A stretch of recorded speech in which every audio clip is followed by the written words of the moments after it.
That, I was pretty clear, was his intention. He had told me something which sounded big enough, but the real thing was so immortally big that he, the man who had found it out, wanted it all for himself. I didn't blame him.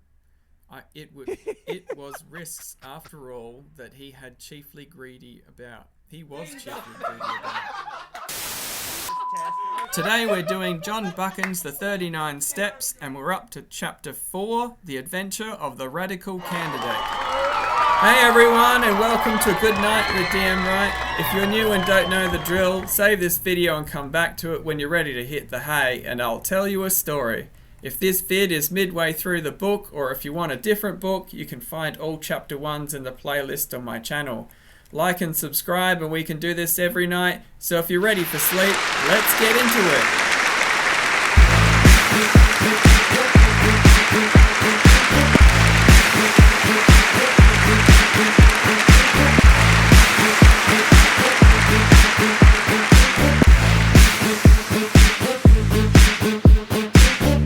Goodnight with D.M. Wright is filmed in front of a live studio audience.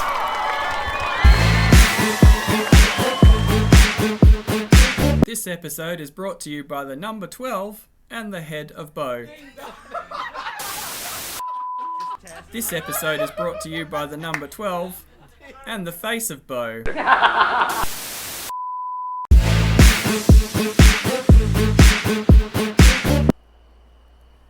The Adventure of the Radical Candidate.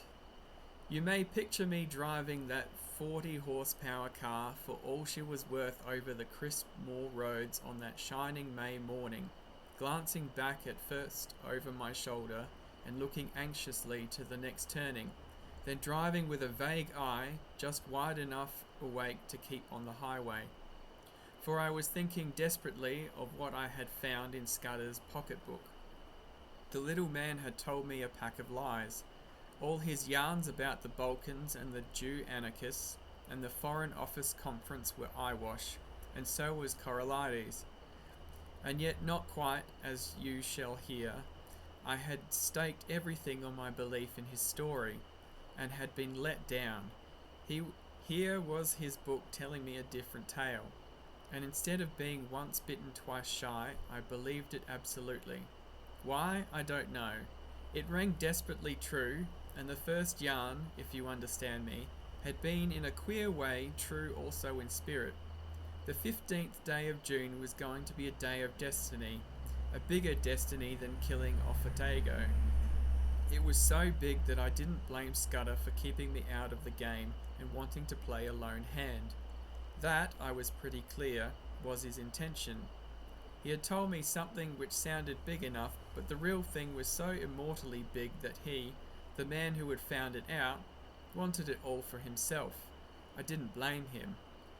It was risks, after all, that he was chiefly greedy about. The whole story was in the notes, with gaps, you understand, which he would have filled up from his memory. He stuck down his authorities too, and had an odd trick of giving them all numerical value and then striking a balance which stood for the reliability of each stage in the yarn. The 4 names he had printed were authorities, and there was a man, Ducrosny, who got 5 out of a possible 5, and another fellow, Amersfoort, who got 3. The bare bones of the tale were all that was in the book. These, and one queer phrase which occurred half a dozen times inside brackets. 39 steps was the phrase, and its last time of use it ran. 39 steps, I counted them, high tide, 10:17 p.m. I could make nothing of that. The first thing I learned was that it was no question of preventing a war. That was coming as sure as Christmas, had been arranged, said Scudder, ever since February 1912. Corralides was going to be the occasion. He was booked all right, and was to hand in his checks on June 14th, 2 weeks and 4 days from that May morning. I gathered from Scudder's notes that nothing on earth could prevent that. His talk of Epiroti guards, that would skin their own grandmothers was all billy-o. The second thing was that this war was going to come as a mighty surprise to Britain. Corralides' death would set the Balkans by the ears, and then Vienna would chip in with an ultimatum. Russia wouldn't like that, and there would be high words, but Berlin would play the peacemaker and pour oil on the waters, till suddenly she would find a good cause for a quarrel, pick it up, and in 5 hours let fly at us. That was the idea, and a pretty good one too. Honey and fair speeches, and then a stroke in the dark.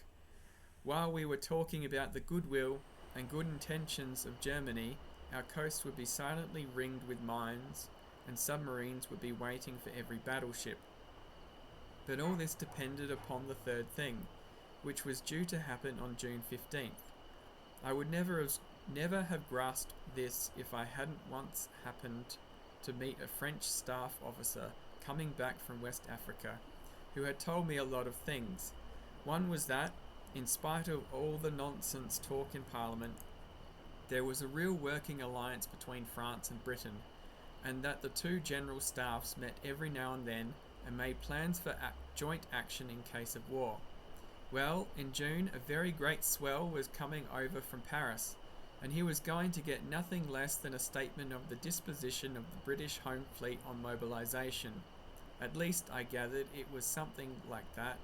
Anyhow, it was something uncommonly important. But on the 15th day of June, there were to be others in London. Others, at whom I could only guess. Scudder was content to call them collectively the Black Stone. They represented not our allies, but our deadly foes, and the information destined for France was to be diverted to their pockets. And it was to be used a week or two later, with great guns and swift torpedoes, suddenly in the darkness of a summer night. This was the story I had been deciphering in a back room of a country inn overlooking a cabbage garden. This was the story that hummed in my brain as I swung in the big touring car from glen to glen. My first impulse had been to write a letter to the Prime Minister, but a little reflection convinced me that that would be useless. Who would believe my tale? I must show a sign, some token in proof, and heaven knew what that could be. Above all, I must keep going myself, ready to act when things got riper, and that was going to be no light job with the police of the British Isles in full cry after me, and the watchers of the Black Stone running silently and swiftly on my trail.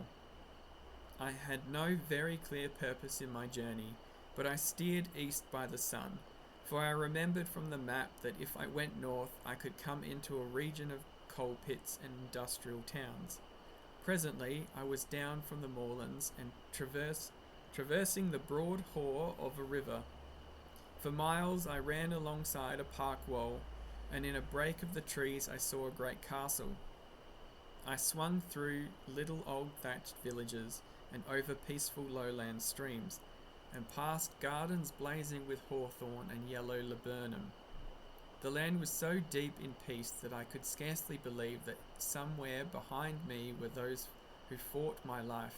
Ay, and that in a month's time, unless I had it almightiest of luck, these round country faces would be pinched and staring, and men would be lying dead in English fields. About midday, I entered a long straggling village and had a mind to stop and eat. Halfway down was the post office, and on the steps of it stood the postmistress and a policeman hard at work conning a telegram. When they saw me, they wakened up, and the policeman advanced with raised hand and cried on me to stop. I nearly was fool enough to obey. Then it flashed upon me that the wire had to do with me, that my friends at the inn had come to an understanding and were united in desiring to see more of me, and that it had been easy enough for them to wire the description of me and the car to 30 villages through which I might pass. I released the brakes just in time. As it was, the policeman made a claw at the hood, and only dropped off when he got my left in his eye. I saw that main roads were no place for me, and turned into the byways. It wasn't an easy job without a map, but there was the risk of getting onto a farm road and ending in a duck pond or a stable yard, and I couldn't afford that kind of delay. I began to see what an ass I had been to steal the car. The big green brute would be the safest kind of clue to me over the breadth of Scotland. If I had left it and took to my feet, it would be discovered in an hour or two, and I would get no start in the race. The immediate thing to do was to get to the loneliest roads. These I soon found when I struck up a tributary of the big river and got into a glen with steep hills all about me, and a corkscrew road at the end which climbed over a pass. Here I met nobody, but it was taking me too far north, so I slewed east, along a bad track, and finally struck a big double-line railway. Away below me I saw another broadish valley, and it occurred to me that if I crossed it I might find some remote inn to pass the night. The evening was now drawing in, and I was furiously hungry, for I had eaten nothing since breakfast except a couple of buns I had bought from a baker's cart. Just then I heard a noise in the sky, and lo and behold, there was that infernal aeroplane flying low, about a dozen miles to the south and rapidly coming towards me. I had the sense to remember that on a bare moor I was at the aeroplane's mercy, and that my only chance was to get to the leafy cover of the valley. Down the hill I went like blue lightning, screwing my head round whenever I dared to watch that damn flying machine. Soon I was on a road between hedges and dipping to the deep-cut glen of the stream. Then came a bit of thick wood where I slackened speed. Suddenly on my left I heard the hoot of another car, and realized to my horror that I was almost up on a couple of gateposts through which a private road debouched on the highway. My horn gave an agonized roar, but it was too late. I clapped on my brakes, but my impetus was too great, and there before me a car was sliding athwart my course. In a second there would have been the deuce of a wreck.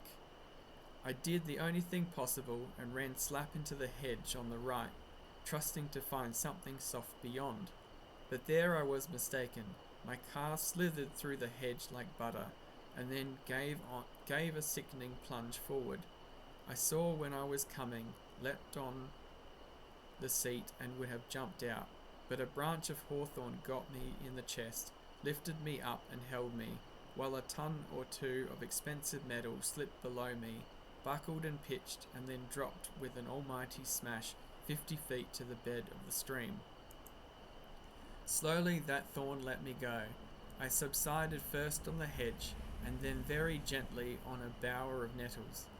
As I scrambled to my feet, a hand took me by the arm, and a sympathetic and badly scared voice asked me if I were hurt. I found myself looking at a tall young man in goggles and a leather ulster, who kept on blessing his soul and whinnying apologies. For myself, once I got my wind back, I was rather glad than otherwise. This was one way of getting rid of the car. My blame, sir, I answered him. It's lucky that I did not add homicide to my follies. That's the end of my Scotch motor tour, but it might have been the end of my life. He plucked out a watch and studied it. You're the right sort of fellow, he said. I can spare a quarter of an hour, and my house is 2 minutes off. I'll see you clothed and fed and snug in bed. Where's your kit, by the way? Is it in the burn along with the car? It's in my pocket, I said, brandishing a toothbrush. I'm a colonial and travel light. A colonial, he cried. By gad, you're the very man I've been praying for. Are you by any blessed chance a free trader?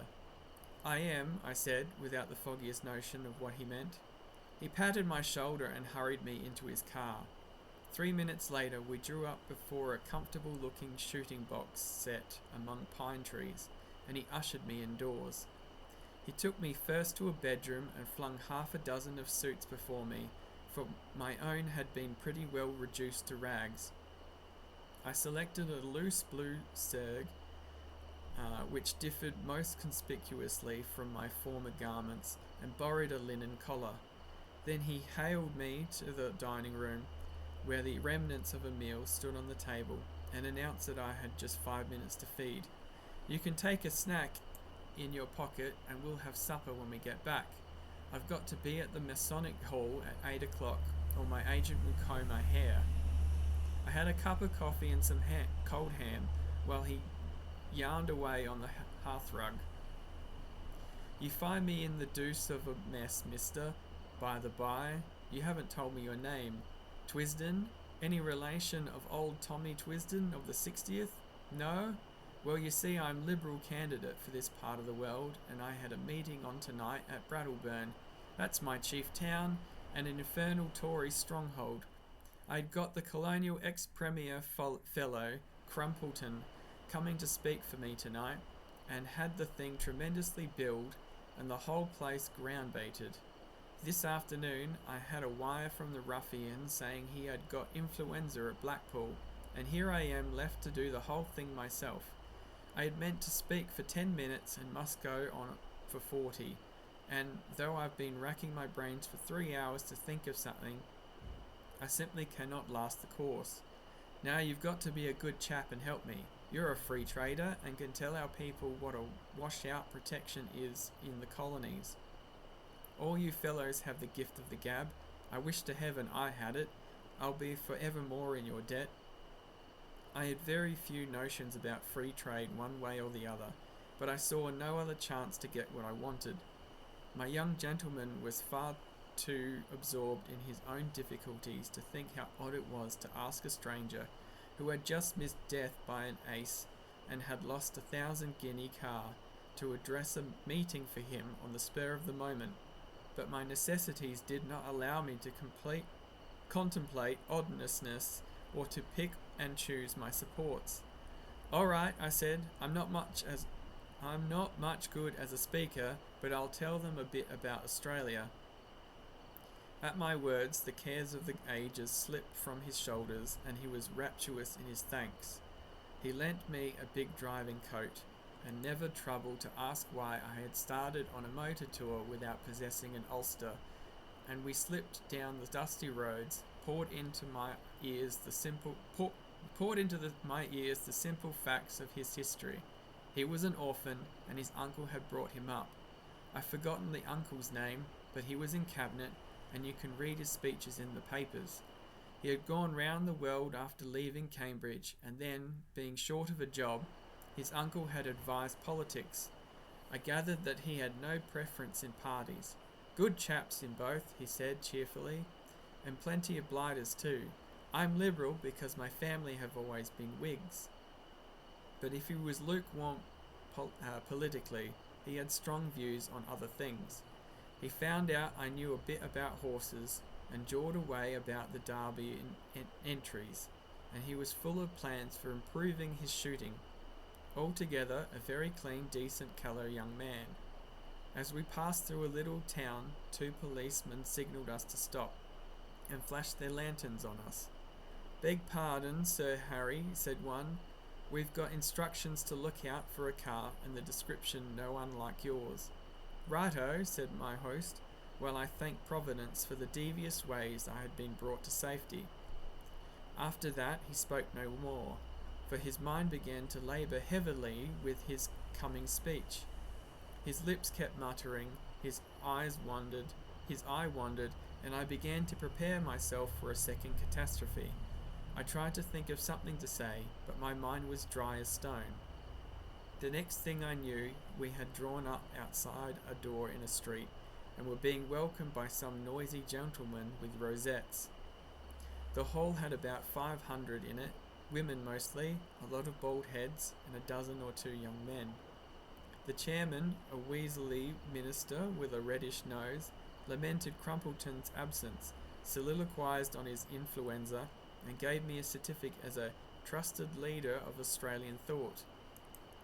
There were 2 policemen at the door, and I hoped they took note of that testimonial. Then Sir Harry started. I never heard anything like it. He didn't begin to know how to talk. He had about a bushel of notes from which he read, and when he let go of them, he fell into one prolonged stutter. Every now and then he remembered a phrase he had learned by heart, straightened his back, and gave it off like Henry Irving, and the next moment he was bent double and crooning over his papers. It was the most appalling rot too. He talked about the German menace and said it was all a Tory invention to cheat the poor out of their rights and keep back the great flood of social reform, but that organised Labour realised this and laughed the Tories to scorn. He was all for reducing our navy as a proof of our good faith, and then sending Germany an ultimatum telling her to do the same or we would knock her into a cocked hat. He said that, but for the Tories, Germany and Britain would be fellow workers in peace and reform. I thought of the little black book in my pocket. A giddy lot Scudder's friends cared for peace and reform. Yet in a queer way I liked his speech. You could see the niceness of the chap shining out behind the muck with which he had been spoon-fed.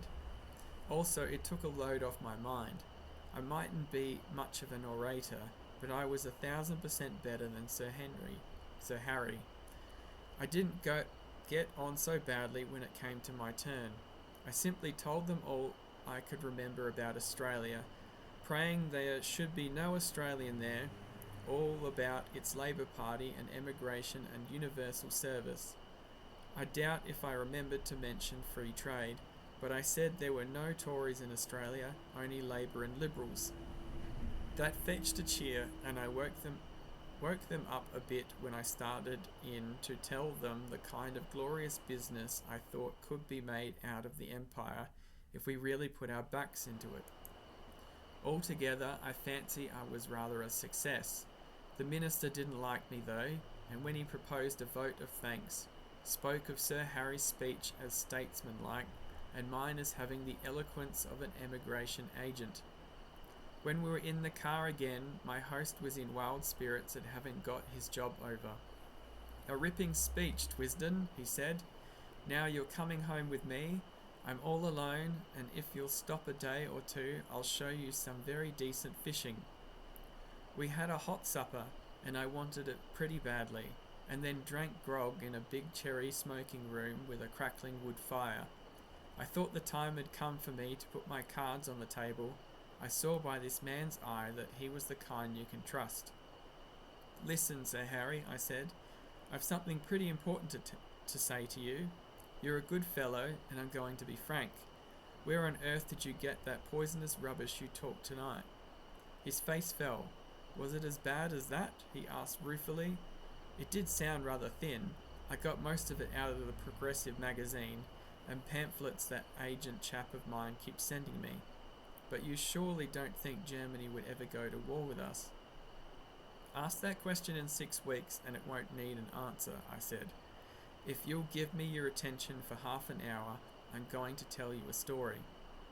I can see that bright room with the deer's heads and the old prints on the walls, Sir Harry standing restlessly on the stone curb of the hearth, and myself lying back in an armchair speaking.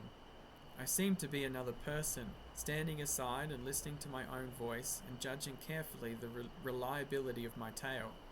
It was the first time I had ever told anyone the exact truth, so far as I understood it, and it did me no end of good, for it straightened out the thing in my own mind. I blinked no detail. He heard all about Scudder, and the milkman, and the notebook, and my doings in Galloway. Presently he got very excited and walked up and down the hearthrug. So you see, I concluded, you have got here in your house the man that is wanted for the Portland Place murder. Your duty is to send your car for the police and give me up. I don't think I'll get very far. There will be an accident, and I'll have a knife in my ribs an hour or so after arrest. Nevertheless, it's your duty as a law-abiding citizen. Perhaps in a month's time you'll be sorry, but you have no cause to think of that. He was looking at me with bright, steady eyes. What was your job in Rhodesia, Mr. Hannay? He asked. Mining engineer, I said. I made my pile cleanly, and I've had a good time in the making of it. Not a profession that weakens the nerves, is it? I laughed. Oh, as to that, my nerves are good enough. I took down a hunting knife from a stand on the wall and did the old Mashona trick of tossing it and catching it in my lips. That wants a pretty steady heart. He watched me with a smile. I don't want proofs. I may be an arse on the platform, but I can size up a man. You're no murderer and you're no fool, and I believe you are speaking the truth. I'm going to back you up. Now what can I do? First, I want you to write a letter to your uncle. I've got to get in touch with the government people sometime before the 15th of June. He pulled his moustache. That won't help you. This is Foreign Office business, and my uncle would have nothing to do with it. Besides, you'd never convince him. No, I'll go on better. I'll write to the permanent secretary at the Foreign Office. He's my godfather, and one of the best going. What do you want? He sat down at the table and wrote to my dictation. The gist of it was that if a man called Twisden, I thought I'd better stick to that name, turned up before June 15th, he was to entreat him kindly. He said Twisden would prove his bona fides by passing the word Blackstone and whistling Annie Laurie. Good, said Sir Harry. That's the proper style. By the way, you'll find my godfather. His name's Sir Walter Bullivant, down at his country cottage at Whitsuntide. It's close to Artonswell on the Kennet. That's done. Now what's the next thing? You're about my height. Lend me the oldest tweed suit you've got. Anything will do, so long as the colour is the opposite of the clothes I destroyed this afternoon. Then show me a map of the neighbourhood and explain to me the lie of the land. Lastly, if the police come seeking me, just show them the car in the glen. If the other lot turn up, tell them I caught the South Express after your meeting. He did, or promised to do, all these things. I shaved off the remnants of my moustache and got inside an ancient suit of which I believe is called a heather mixture. The map gave me some notion of my whereabouts and told me the two things I wanted to know: where the main railway to the south could be joined, and what were the wildest districts near at hand. At 2 o'clock he wakened me from slumbers in the smoking room armchair and led me blinking into the dark starry night. An old bicycle was found in a tool shed and handed over to me. First turn to the right up by the long fir wood, he enjoined. By daybreak you'll be well into the hills. Then I should pitch the machine into a bog and take them to the moors on foot. You can put in a week among the shepherds and be as safe as you were in New Guinea. I pedalled diligently up steep roads of hill gravel till the skies grew pale with morning. As the mist cleared before the sun, I found myself in a wide green world with glens falling on every side and a faraway blue horizon. Here, at any rate, I could get early news of my enemies. That's it from me tonight. I'm D.M. Wright. Say hi to your cat for me. Good night and have a good sleep.